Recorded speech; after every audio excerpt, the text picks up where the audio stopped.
Hello दोस्तों, कैसे हो आप लोग। आशा करता हूँ आप सभी अच्छे होंगे। तो आज मैं बताने जा रहा हूँ जो भारत में एक्ट अंग्रेज़ों ने लागू किए थे उनके बारे में। इससे पहले मेरा फर्स्ट ब्लॉग आ चुका था जिसके बारे में मैंने बताया था यूरोपीय कंपनियों का भारत आगमन।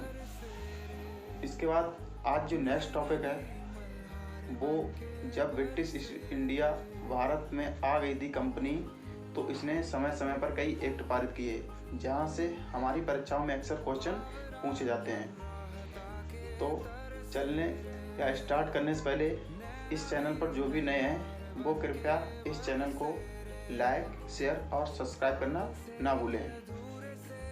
तो आइए चलते हैं हम आगे।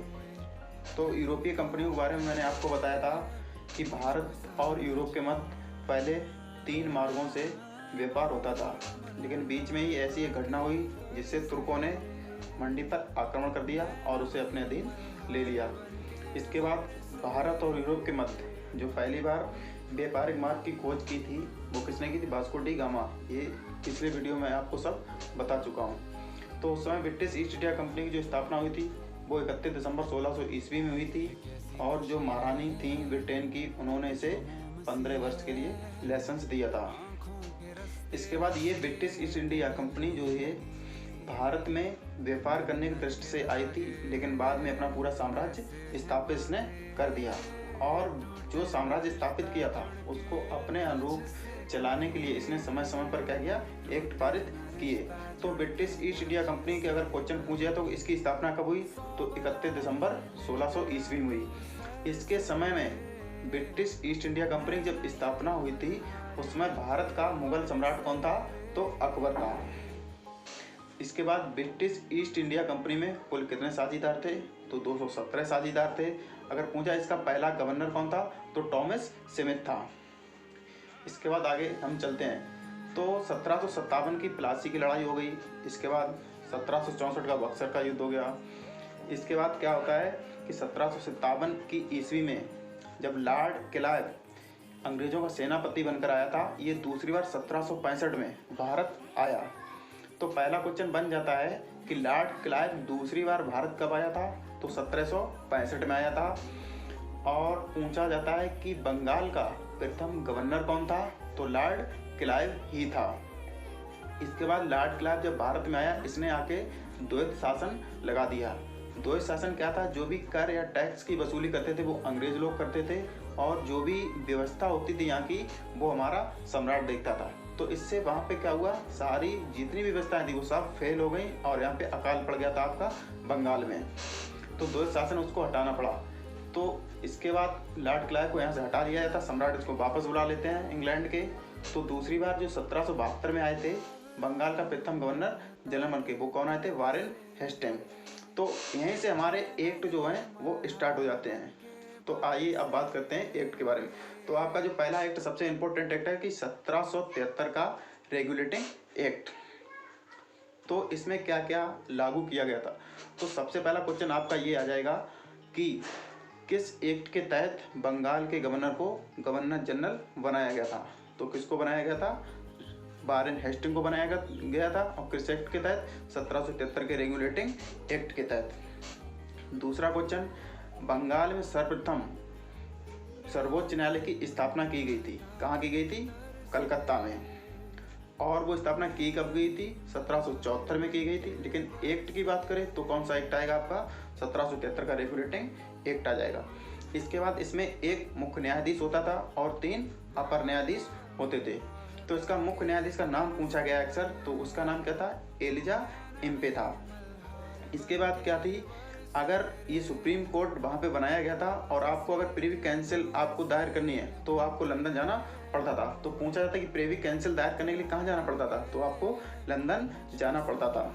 इसके बाद अगर दूसरी बात करें हम, इसमें तो ये आपको 2 ही 3 पॉइंट पूछा है कि प्रथम सर्वोच्च न्यायालय की स्थापना कहाँ हुई थी? तो कलकत्ता में हुई थी। किस एक्ट के तहत की गई थी? 1773 रेगुलेटिंग एक्ट के तहत की गई थी। कब की गई थी? 1774 में की गई थी। इसमें कुल कितने न्यायाधीश थे? तो 3 न्यायाधीश थे और एक मुख्य न्यायाधीश था। इसके बाद किस एक्ट के तहत बंगाल के गवर्नर को गवर्नर जनरल बनाया गया था? तो 1773 रेगुलेटिंग एक्ट के तहत। तो इसमें आपको 4 बातें मेन रूप से याद रखनी है जो अक्सर यही पूछी गई हैं। इसके बाद हम दूसरे एक्ट की बात करें तो पिट्स इंडिया एक्ट 1784 आ जाता है। इसमें क्या हुआ था? तो सबसे पहला जो क्वेश्चन आता है कि किस एक्ट को एक्ट ऑफ सेटलमेंट के नाम से जाना जाता है? तो पिट्स इंडिया एक्ट 1784 को। ये एक्ट क्यों लाया गया था? ये एक्ट जो लाया गया था क्योंकि ब्रिटिश ईस्ट इंडिया कंपनी जो यहाँ पे शासन कर रही थी उसके अंदर इतना भ्रष्टाचार हो गया था कि इनको एक नया एक्ट लाना पड़ा। तो उस भ्रष्टाचार को दूर करने के लिए ये एक्ट लाया गया था। इसमें क्या क्या मेन बातें हुई? सबसे पहले इस एक्ट के तहत जो भी प्रांत थे वहाँ पे द्वैत शासन लागू कर दिया गया था। पुनः फिर द्वैत शासन लागू किया गया था। इसके बाद आपके 2 बोर्ड बनाए गए, एक राजनीतिक मामलों के लिए और एक आपका व्यापारिक मामलों के लिए। तो राजनीतिक मामलों के लिए जो बोर्ड बनाया गया था वो था आपका बोर्ड ऑफ कंट्रोल, और जो आपका व्यापारिक मामलों के लिए बनाया गया था वो था आपका बोर्ड ऑफ डायरेक्टर। तो आपके ये 2 बोर्ड बनाए गए, तो वो 2 बोर्ड आपसे पूछे जाते हैं। इसके बाद अगर बात हम करें 1774 के बाद जो एक्ट आया था आपका 1813 का चार्टर एक्ट, सबसे इम्पोर्टेंट 1813 का चार्टर एक्ट। तो इसमें जो ब्रिटिश ईस्ट इंडिया कंपनी हमारे यहाँ शासन कर रही थी तो इसका जो लाइसेंस था पहले 15 वर्ष के लिए दिया गया था। इसके बाद दूसरी बार महारानी ने क्या कहा, इसको हम 20 वर्ष रिन्यूअल कर देते हैं। तो उसको जो लाइसेंस की अवधि बढ़ाई गई थी 20 वर्ष, वो आपके 1813 के एक्ट में बढ़ाई गई थी। तो 1813 के चार्टर एक्ट के तहत तो उसमें कुछ खास नहीं हुआ था, बस ब्रिटिश ईस्ट इंडिया कंपनी जो भारत के साथ व्यापार कर रही थी उसके भी संबंध यहाँ से खत्म कर दिए गए और उनसे कहा गया आप पूर्वी देशों के साथ केवल चाय का व्यापार कर सकते हो। तो इस तरीके से इसमें 2 मेन बातें आती हैं। एक क्या था, एक लाइसेंस की अवधि बढ़ाई गई थी, 15 से 20 वर्ष की गई थी। दूसरा जो था कि भारत के साथ जो ब्रिटिश ईस्ट इंडिया कंपनी व्यापार कर रही थी उसके व्यापारिक संबंध सभी खत्म कर दिए गए थे और केवल कहा गया था कि आप पूर्वी देशों के साथ व्यापार चाय के साथ कर सकते हैं। इसके बाद नेक्स्ट अगर बात करें 1833 का, सबसे इम्पोर्टेंट 1833 का आ जाता है। तो इसमें कहानी क्या हुई थी कि पहला क्वेश्चन आपको याद रखना है कि भारत का पहला गवर्नर जनरल किसको बनाया गया था? यहीं से क्वेश्चन आता है विलियम बेंटिक को। नेक्स्ट क्वेश्चन, बंगाल का अंतिम गवर्नर जनरल कौन था? तो विलियम बेंटिक बन जाएगा। इसके बाद प्रथम विधि आयोग की स्थापना कब की गई थी या किस एक्ट के तहत की गई? तो 1833 एक्ट के तहत की गई थी 1834 में। नेक्स्ट क्वेश्चन, प्रथम विधि आयोग का अध्यक्ष कौन था? पहला तो लॉर्ड मैकाले, जिसे भारत में अंग्रेजी लाने का श्रेय भी दिया जाता है। नेक्स्ट आपका जो क्वेश्चन आता है कि ब्रिटिश ईस्ट इंडिया कंपनी के सारे व्यापारिक संबंध जो हैं वो किस एक्ट के तहत खत्म किए गए थे? तो यही आपका था 1833 का चार्टर एक्ट के तहत। तो इसमें ये सारी बातें आपको याद रखनी है। इसके बाद अगर हम आगे बात करें तो आपका आ जाता है 1853 का चार्टर एक्ट। इसमें मेन भूमिका क्या थी? तो इसमें भारत में जो आपके सिविल सेवक होते थे इनकी भर्ती यहाँ ना होकर विदेश में लंदन में होती थी। तो सिविल सेवकों की भर्ती के लिए पहली बार खुली प्रतियोगिता का आयोजन 1853 एक्ट के तहत किया गया।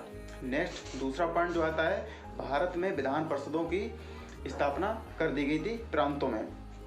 तो इसमें 2 ही बातें आती हैं। सबसे इम्पोर्टेंट था वो खुली मतलब सेवकों की भर्ती के लिए, बस और कुछ खास नहीं था। इसके बाद 1857 की क्रांति हो जाती है। तो 1857 क्रांति में अंग्रेजों ने क्या किया, पूरे भारत पर अपना साम्राज्य स्थापित कर दिया। साम्राज्य स्थापित करने के बाद इन्होंने एक एक्ट पारित किया जो कहलाया 1858 का भारत परिषद अधिनियम। और 1858 से पहले जो एक्ट पारित हुए वो रेगुलेटिंग एक्ट या चार्टर एक्ट कहलाए, और जो 1858 से लेकर बाद में पारित हुए वो भारत परिषद अधिनियम कहलाए। तो 1858 का भारत परिषद अधिनियम जो था उसमें सबसे पहली जो मुख्य बात थी वो थी कि यहाँ का जो अभी तक शासन था भारत का वो ब्रिटिश ईस्ट इंडिया कंपनी के नाम से जाना जाता था। तो इसके ये सारे प्रबंध खत्म कर दिए गए। तो अब भारत का जो शासन होगा वो जो आपका ब्रिटेन का सम्राट होगा उसके नाम से जाना जाएगा। दूसरा जो मेन पॉइंट बनता है आपका कि जो आपका गवर्नर जनरल का पदनाम था उस पदनाम बदलकर उसका क्या कर दिया गया, वायसराय। तो आपका पहला क्वेश्चन बन जाता है कि भारत का प्रथम वायसराय कौन था। दूसरा क्वेश्चन, भारत का अंतिम गवर्नर जनरल कौन था। तो पहला क्वेश्चन क्या हो जाएगा, वायसराय पहला कौन था आपका, कैनिंग। तो लॉर्ड कैनिंग आपका पहला वायसराय था और अंतिम गवर्नर जनरल कौन था? तो लॉर्ड कैनिंग ही था। और पूछा जाता कि 1857 की क्रांति हुई थी वो किस गवर्नर जनरल के काल में हुई थी? तो आपका लॉर्ड कैनिंग ही आंसर दोगे। इसके बाद 1853 ये सारी व्यवस्थाएं हो गई थी। इसके बाद चलते हैं 1861 का। तो 1861 में एक मेन बात हुई थी कि आपका जो अध्यादेश जारी करने की शक्ति थी पहले गवर्नर जनरल के पास नहीं होती थी, वो ब्रिटेन के सम्राट के पास ही थी। तो पहली बार 1861 अधिनियम के तहत गवर्नर जनरल को अध्यादेश जारी करने की शक्ति प्रदान की गई। तो सबसे इंपॉर्टेंट यहाँ पे अध्यादेश वाला आता है। जैसे राष्ट्रपति अध्यादेश जारी करता है भारत में, उसी प्रकार गवर्नर जनरल भी अध्यादेश जारी करता था। अध्यादेश क्या होता था? जब हमारे भारत में कोई आपदा या कुछ हो जाता है तो अचानक से कोई नियम कानून की जरूरत पड़ जाए, तो उस समय हमारी संसद की कोई बैठक ना चल रही हो तो अचानक कानून बनाने की तैयारी की जाए तो राष्ट्रपति क्या करेगा? तुरंत अध्यादेश जारी कर देता है। तो वही अध्यादेश ये होता था। इसके बाद जो दूसरा एक्ट था आपका 1869 का। तो 1869 में क्या किया गया था? जो हमारे भारतीय लोग विदेशों में रहते थे तो उनके लिए जो नियम कानून बनाए जाते थे तो उनका भी अधिकार किसको दे दिया गया था? गवर्नर जनरल को। तो 1869 में केवल एक काम हुआ था, जो अधिकार दिए गए थे बाहर रहने वालों को वो इसके 1869 के तहत दिए गए थे। इसके बाद अगर दूसरी बात करें 1892 के भारत परिषद अधिनियम की, तो इसमें क्या हुआ था? विधान परिषद में हम भारतीयों को बजट पर बहस करने का अधिकार सबसे पहले दिया गया। पहले हम बजट जो पेश होता था उस पर हम बहस नहीं कर सकते थे। तो पहली बार 1892 एक्ट के तहत बजट पर बहस करने का अधिकार दिया गया। इसके बाद नेक्स्ट जो क्वेश्चन आया था 1919 का, सबसे इम्पोर्टेंट कि 1919 का जो माल्य मिंटो सुधार अधिनियम है इसके तहत क्या प्रावधान किया गया था? तो पहला प्रावधान जो था मुस्लिम समुदाय के लिए अलग से निर्वाचन प्रणाली को लागू किया गया था। सबसे इम्पोर्टेंट फैक्ट यही था इस पे। इसके बाद अगर बात करें तो जेम्स पोर्ट सुधार अधिनियम 1919 वाला, इस एक्ट में भी काफ़ी इम्पोर्टेंट है। पहला पॉइंट आया कि प्रथम लोक सेवा आयोग का जो गठन किया गया था वो किस एक्ट के तहत किया गया था? तो आपका 1919 एक्ट के तहत किया गया था। इसके बाद भारत में पहले महिलाओं को वोट देने का अधिकार नहीं था, तो 1919 के एक्ट के तहत महिलाओं को पहली बार वोट देने का अधिकार दिया गया। अगर बात करें कि महिलाओं को वोट देने का अधिकार किस देश ने सबसे पहले लागू किया गया था, तो न्यूजीलैंड ऐसा देश था पहला जिसने महिलाओं को वोट देने का अधिकार लागू किया था। दूसरा पॉइंट जो 1919 से आता है आपका कि प्रांतों में जो द्वैत शासन था वो पुनः लागू कर दिया गया था प्रांतों में, ठीक है, और केंद्रों में खत्म कर दिया गया था। जबकि तुम्हारा 1935 का एक्ट आया था उसमें केंद्र में द्वैत शासन पुनः लागू कर दिया गया था और प्रांतों में खत्म कर दिया गया था। तो जेम्स पोर्ट सुधार अधिनियम में आपके 2-3 मुख्य काम थे। सबसे पहला महिलाओं को वोट देने का अधिकार दिया गया था, प्रथम लोक सेवा आयोग का गठन किया गया था, ठीक है, और इसी के समय में आपका रॉलेट एक्ट भी पारित हुआ था 1919 एक्ट के पारित होने के समय में। इसके बाद बात करें तो सबसे इम्पोर्टेंट है 1935 का, तो इसे लघु संविधान या मिनी संविधान भी कहा जाता है। तो अगर 1935 की बात करें तो इसमें टोटल 1935 का भारत परिषद अधिनियम, तो इसमें टोटल 511 धाराएं थी आपकी और 14 भाग थे और 321 अनुच्छेद थे। इसमें क्या प्रावधान किया? तो सबसे पहले भारत में कोई भी केंद्रीय बैंक नहीं थी, तो हमारे भारत की जो केंद्रीय बैंक है वो RBI है। तो RBI की स्थापना की गई थी 1935 अधिनियम के तहत की गई थी। इसके बाद बर्मा जो है आपका उसको भारत से अलग कर दिया गया था, जिसको वर्तमान में म्यांमार बोला जाता है, उसको अलग कर दिया गया था। और महिलाओं, दलित जातियों के लिए, मजदूरों के लिए अलग से निर्वाचन प्रणाली लागू कर दी गई थी आपके 1935 के एक्ट के तहत। तो आपके ये इतने इम्पोर्टेंट फैक्ट थे वो आपको मैंने इस वीडियो में बता दिया। अगर वीडियो अच्छा लगा हो तो लाइक करना ना भूलें। तो चलते चलते आपके साथ मैं 5 क्वेश्चन और शेयर करना चाह रहा हूँ। तो पहला जो क्वेश्चन है आपका, हमेशा इन क्वेश्चनों में कन्फ्यूजन बना रहता है कि बंगाल का प्रथम गवर्नर कौन था? तो आपका लॉर्ड क्लाइव था। बंगाल का प्रथम गवर्नर जनरल कौन था? तो वारेन हेस्टिंग था, जिसके समय में प्रथम 1773 का रेगुलेटिंग एक्ट पारित हुआ था। पूछा भारत का प्रथम गवर्नर जनरल कौन था? तो भारत का प्रथम गवर्नर जनरल आपका विलियम बेंटिक था, जिसके समय में सती प्रथा का अंत हुआ था। अगर पूछा बंगाल का अंतिम गवर्नर जनरल कौन था? तो आपका विलियम बेंटिक ही आंसर होगा। इसके बाद भारत का प्रथम वायसराय कौन था? तो लॉर्ड कैनिंग था, जिसके समय में आपकी 1857 की क्रांति हुई थी।